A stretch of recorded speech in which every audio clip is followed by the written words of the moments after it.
राष्ट्रवाद, परिवारवाद, व्यक्तिवाद, जातिवाद, धर्मवाद। कोई व्यक्तिवाद करता है, कोई परिवारवाद करता है, कोई जातिवाद करता है, कोई क्षेत्रवाद करता है, कोई भाषावाद करता है, कोई इन सबको छोटा करके राष्ट्रवाद कहता है और कोई राष्ट्रवाद को भी छोटा करके अंतर्राष्ट्रवाद करता है। इन सभी वादों की भर्त्सना होती है मंचों पर, लेकिन वास्तविकता यह है इन सभी वादों की अहमियत है, लेकिन जब ये एक पॉइंट से एक बहुत पतली सी लकीर है, उस लकीर को क्रॉस कर जाते हैं तो यह विनाशक हो जाते हैं। यदि आप में व्यक्तिवाद नहीं होगा तो आप आपके व्यक्तित्व का विकास कैसे होगा? व्यक्तिवाद, individualism is must, individual liberty is must. अगर आप अपने लिए समर्पित नहीं होंगे, अपनी सेवा नहीं करेंगे, अपना विकास नहीं करेंगे तो कैसे आगे बढ़ेंगे? व्यक्तिवाद आवश्यक है। जो व्यक्ति व्यक्तिवादी नहीं होगा, अपना विकास नहीं करेगा। जो अपना विकास नहीं करेगा, समाज का, देश का, विश्व का कैसे करेगा? अब यहां व्यक्तिवाद कितनी अच्छी चीज है, इसीलिए इंडिविजुअल लिबर्टी को एक सबसे बड़े प्राकृतिक अधिकार के रूप में, मौलिक अधिकारों में भी उसको सबसे उच्च स्थान प्राप्त है, इंडिविजुअल लिबर्टी को। लेकिन जब व्यक्तिवाद करते करते हम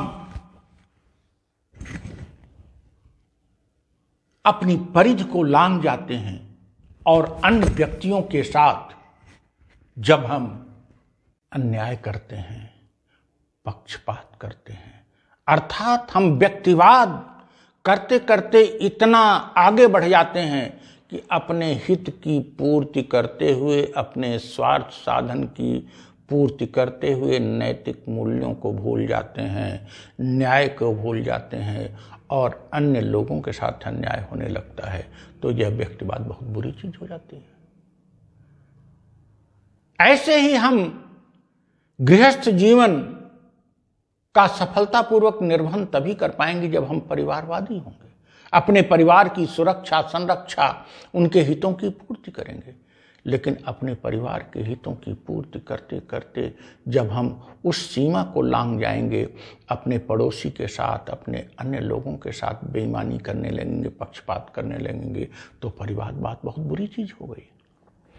हम जातिवाद करते हैं, अपनी जाति में, अपने खानदान में हमारा, अपने मित्रों में हमारा बोलचाल, हमारी सामाजिक सारे सरोकार निहित हैं, तो उनमें घुल मिल के रहना अच्छी बात है।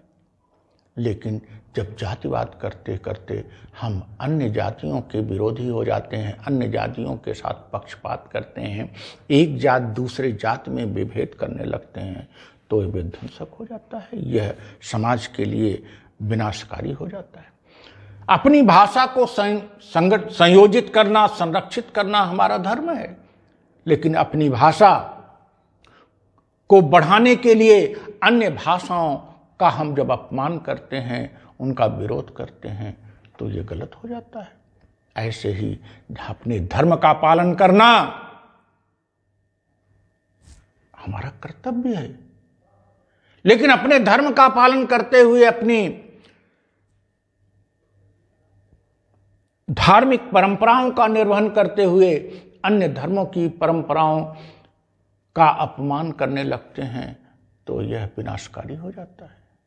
राष्ट्रवाद बहुत अच्छी चीज है, अपने राष्ट्र के लिए समर्पित होना, लेकिन राष्ट्रवाद की सीमा को लांघकर जब अन्य राष्ट्रों पर हम आक्रमण करने लगते हैं, अन्य राष्ट्रों से दुराग्रहपूर्ण बर्ताव करने लगते हैं, साम्राज्यवादी दृष्टिकोण अपना लेते हैं, तो यह बुरा हो जाता है। व्यक्तिवाद से लेकर राष्ट्रवाद तक सभी संकल्पनाओं का अपना महत्व है, सभी आवश्यक हैं और सभी को जीवन में आपको जीना चाहिए। लेकिन आपको हमेशा याद रखना चाहिए, उनको जीते हुए आप विकास करोगे, लेकिन उनकी लाइन पार करते ही आप स्वयं का विनाश करोगे और देश और समाज का भी विनाश करोगे। इसलिए व्यक्तिवाद, परिवारवाद, भाषावाद, क्षेत्रवाद, जातिवाद, संप्रदायवाद, राष्ट्रवाद, सभी की अपनी अपनी सीमाएं हैं।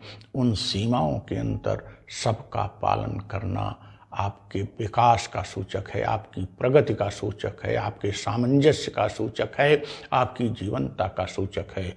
लेकिन इन सब में किसी की भी परिधि पार करना समाज के लिए घातक है, आपके लिए घातक है। Thank you. जय हिंद। अगर आपको हमारी पार्टी के विचार अच्छे लगें और वीडियो पसंद आई हो तो वीडियो को लाइक करें, शेयर करें और सब्सक्राइब करें तथा अपने सुझाव कमेंट करें। If you like the vision of our party and video, please do like it, share it and subscribe it and share your suggestions in the comment box. Thank you. जय इंसानियत, इंसानियत, इंसानियत, इंसानियत।